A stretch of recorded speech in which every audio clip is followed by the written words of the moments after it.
Guys, good morning, good morning. Dito na naman tayo sa second floor ngayon. I-layout natin uli yung ceiling heights dito po. Yan po guys. Pitik natin yung ceiling height dyan. 3 meters yan guys. Kaya yung mga gigiting natin yung mga installer natin.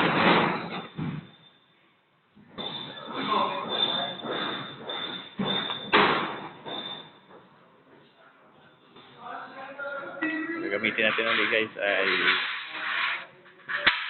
measure line missing LM.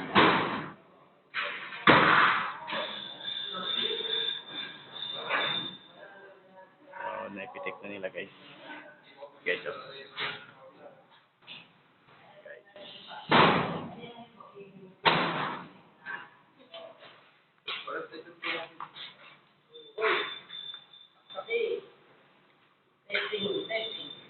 Walang kuryente? Meron na.